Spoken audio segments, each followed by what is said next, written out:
अस्सलाम वालेकुम, आप देख रहे हैं उर्दू पॉइंट। मैं हूं आपका मेज़बान फ़रहान खान। नाज़रीन, अगर आप पाकिस्तानी हैं और आप इस मुल्क में रहना चाहते हैं तो आपको चंद सबक अपने दिमाग की गिरा से बांध लेने चाहिए। पहला सबक, हमारे मुल्क में किसी भी वक्त किसी के साथ कुछ भी हो सकता है।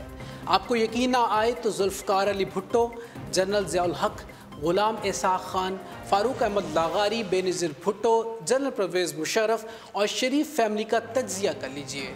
ये लोग मुल्क के ताकतवर तरीन लोग थे, लेकिन इनका क्या हशर हुआ और इनका क्या हशर हो रहा है, आपको इनकी हालत पर तरस आएगा।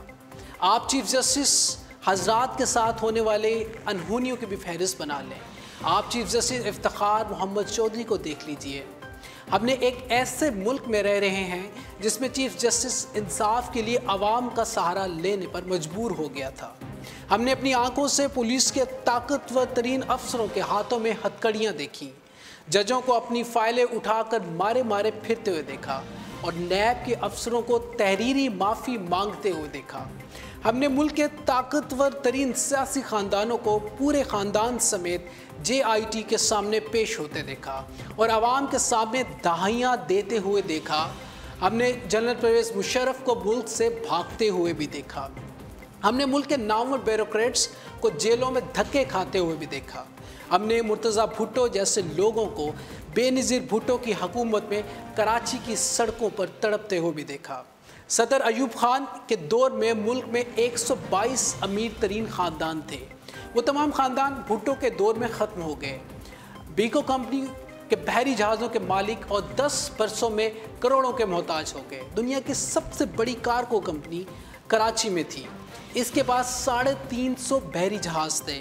आज इसका मालिक लाहौर में गुमनाम ज़िंदगी गुजार रहा है। चुनलाई बीको कंपनी की फैक्ट्री देखने लाहौर आए थे। बीको के मालिक CM लतीफ़ बादशाह जर्मनी के एक गांव में गुमनाम ज़िंदगी गुजारते गुजारते फोत हो गए।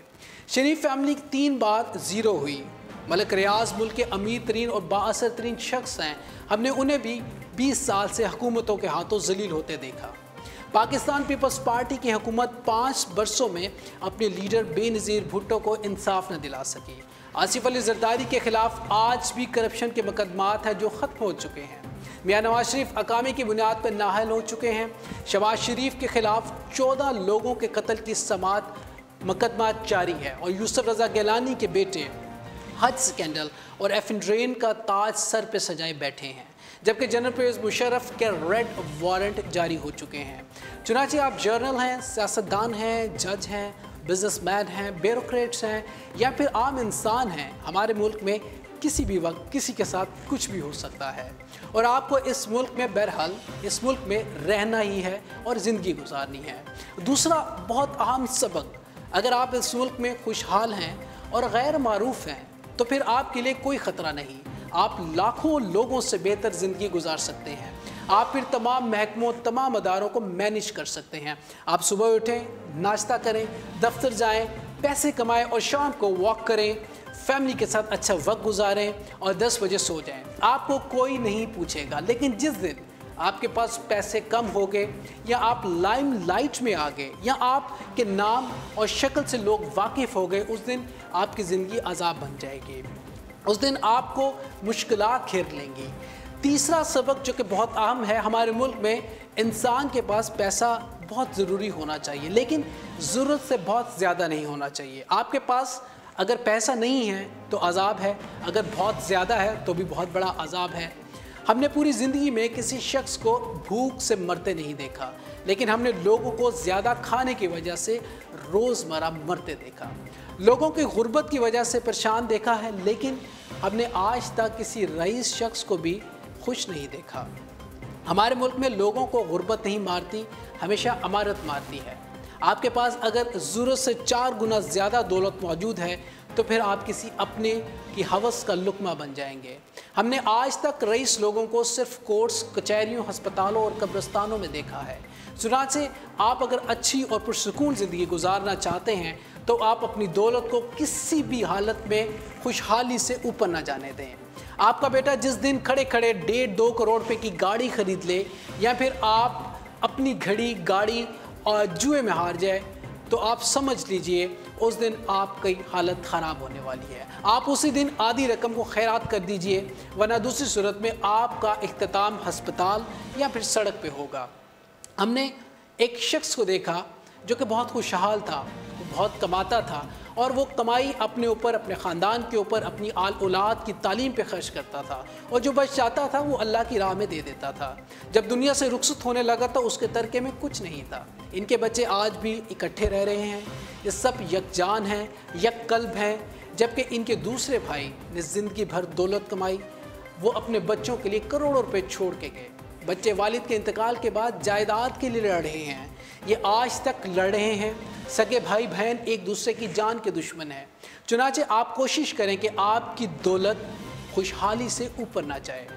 ये अगर चली जाए तो आप इसे वेलफेयर में लगा दें, आप भी बच जाएंगे और आपका ख़ानदान भी माशरे में बच जाएगा। 14 सबक आप जहाँ तक मुमकिन हो डॉक्टर और अदवायात से परहेज़ करें। हमने पाकिस्तान में अदवायात और डॉक्टर, हस्पतालों पर एतबार करने वाले लोगों को हमेशा रोते देखा। मुल्क में प्राइवेट मेडिकल कॉलेजेस डॉक्टरों की बजाय कसाई पैदा कर रहे हैं। ये ना तजर्बाकार भी हैं और अनाड़ी भी हैं। प्राइवेट हस्पताल बाकायदा मजहबी खाने हैं। आप पेट दर्द की लेके जाएंगे और आपका पूरा पेट खोल के रख देंगे। आप सीने की दर्द बताएंगे तो ये लोग आपको स्टंट डाल के दिल का आर्जे में मुब्तला कर देंगे।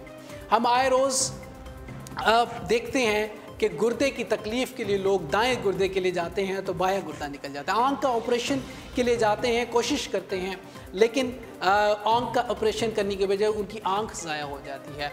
कम खाइए ताकि ज़िंदगी में आसानियाँ हो।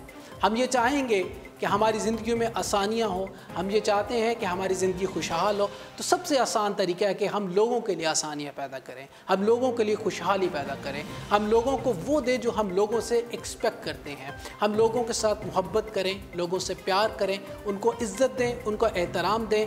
जब ये सब चीज़ें हम किसी को देंगे तो सब चीज़ें हमें मिलेंगी। अगर हम सुकून चाहते हैं तो हम लोगों की ज़िंदगी में सुकून पैदा करें।